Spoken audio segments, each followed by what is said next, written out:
स्वागत है बच्चों आपका यूट्यूब चैनल टेस्ट सीरीज पर।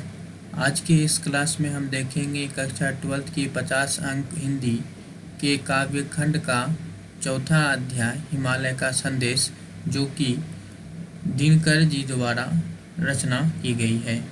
तो चलिए हम शुरुआत करते हैं अपने क्वेश्चन।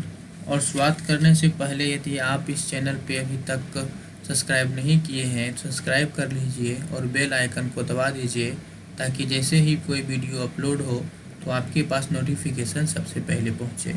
तो चलिए हम शुरू करते हैं अपनी क्लास। तो आज की पहला सवाल है, कवि रामधारी सिंह दिनकर का जन्म किस जिले में हुआ था?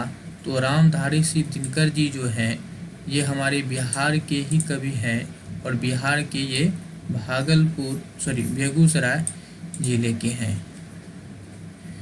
दिनकर के अलावा और किस एक हिंदी कवि के साथ राष्ट्र कवि की उपाधि जुड़ी है? तो आपको याद होना चाहिए दिनकर जी को जो है राष्ट्र कवि कहा जाता है और राष्ट्र कवि इसको एक उपाधि मिली है। और इसी के साथ जो है एक हिंदी कवि थे मैथिली शरण गुप्त, उनको भी राष्ट्र कवि का दर्जा मिला था। क्वेश्चन नंबर 3, दिनकर जी को किस काव्य पुस्तक का ज्ञानपीठ पुरस्कार मिला था? तो ये मिला था उनको उर्वशी के लिए उनको ज्ञानपीठ पुरस्कार मिला था। और ये आप नाम याद रखेंगे दिनकर जी की रचनाओं में से ये रचना किनको किसमें ज्ञानपीठ पुरस्कार मिला था। ठीक है बच्चों, चलिए आगे बढ़ते हैं। क्वेश्चन नंबर 4, दिनकर का संबंध हिंदी की किस धारा से है? तो दिनकर का जो संबंध है हिंदी की छायादोत्तर स्वच्छंद धारा से है। तो ऑप्शन हमारा सी इसका सही जवाब होगा। चलिए क्वेश्चन नंबर 5 देखते हैं, दिनकर ने अपनी किस रचना में कामाध्यात्मक की व्याख्या की है? तो इसमें किसमें की है जिसमें कि उनको ज्ञानपीठ पुरस्कार मिला था? उर्वशी में इन्होंने चर्चा किए हैं। क्वेश्चन नंबर 6, दिनकर जी का जन्म कब हुआ था? तो दिनकर जी का जो जन्म हुआ था वो 908 ईस्वी में हुआ था। क्वेश्चन नंबर 7, दिनकर की मृत्यु कब हुई थी? तो दिनकर जी की जो मृत्यु हुई थी वो हुई थी 1974 में। 1974 में। चलिए क्वेश्चन नंबर 8 देखते हैं, संस्कृति के 4 अध्याय किसकी रचना है? तो ये रचना किसकी है? ये इन्हीं की रचना है रामधारी सिंह दिनकर जी का। चलिए क्वेश्चन नंबर 9 बढ़ते हैं, दिनकर ने भारत चीन युद्ध के काल में जनमानस को झकझोरने के लिए कौन सी कविता लिखी थी? तो कौन सी लिखी थी? परशुराम की प्रतीक्षा, ये लिखी थी इन्होंने। ये राष्ट्र कवि इन्हें कहा गया। तो आपको पता है राष्ट्र कवि किन्हें कहा गया? रामधारी सिंह दिनकर को कहा गया है। इसके पहले क्वेश्चन में देखे थे।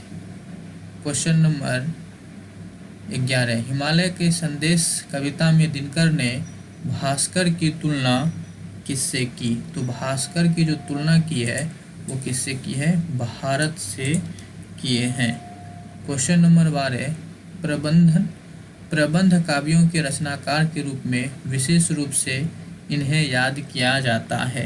तो किसे याद किया जाता है? ये भी रामधारी सिंह दिनकर जी हैं, इन्हीं को याद किया जाता है। चलिए क्वेश्चन नंबर आगे देखते हैं। आगे क्वेश्चन है 13 नंबर का, दिनकर जी की किस पुस्तक के लिए साहित्य अकादमी का पुरस्कार प्रदान किया गया? तो कौन सा था? ये वही है संस्कृति के 4 अध्याय। उर्वशी में इसको ज्ञानपीठ पुरस्कार मिला था, है ना। और ये जो संस्कृति के 4 अध्याय है इसमें इसको साहित्य अकादमी का पुरस्कार दिया गया था। ध्यान रखिए ये 2 किताब आपको रामधारी सिंह दिनकर का अच्छी तरह से याद होनी चाहिए आपको एग्जाम के लिए। क्वेश्चन नंबर 14, भारत कहाँ शेष है? तो भारत कहाँ शेष है? मनो में, है ना। मनो में भारत शेष है। कविता को एक बार आप जरूर पढ़ लीजिएगा, ठीक है। समझ में आए ना आए लेकिन एक बार पढ़ लीजिएगा और फिर आप इसको 2-3 बार रिपीट कीजिएगा, कई बार रिपीट कीजिए, आपकी रिवीजन के लिए, याद करने के लिए अच्छा होगा। क्वेश्चन नंबर 15, स्वर्ग को भूमि पर लाने वाला विचार कौन है? तो स्वर्ग को भूमि पर लाने वाला विचार कौन है? वो है भारत। क्वेश्चन नंबर आगे देखते हैं 16। एकता कहाँ अखंडित है?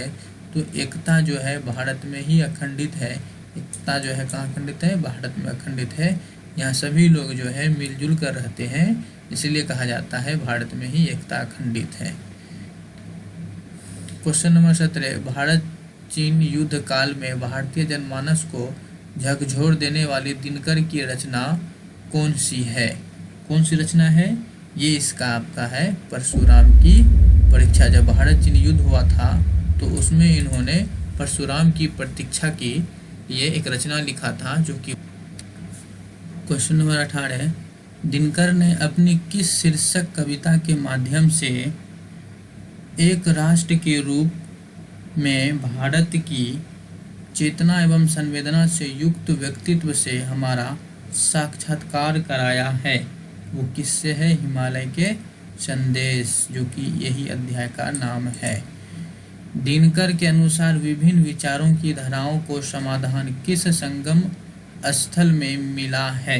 किस संगम स्थल में मिला है? तो वो भारत के संगम स्थल में मिला है, विभिन्न विचारधाराओं का समाधान। तो ये बच्चों हमारा आज का क्लास हो गया पूरा, और आपको ये क्लास कैसा लगा आप कमेंट बॉक्स में बताएं। और फिर हम, यदि अभी तक आपने चैनल को सब्सक्राइब नहीं किया है तो कर लीजिए, लाइक नहीं किया है तो वो भी कर लीजिए। कोई भी डाउट हो, क्वेश्चन हो या और भी किसी तरह का बात हो तो वो भी आप कमेंट में बता दीजिए, आपके लिए ही कमेंट खुला है। तो चलिए मिलते हैं नेक्स्ट क्लास में, तब तक के लिए बाय बाय।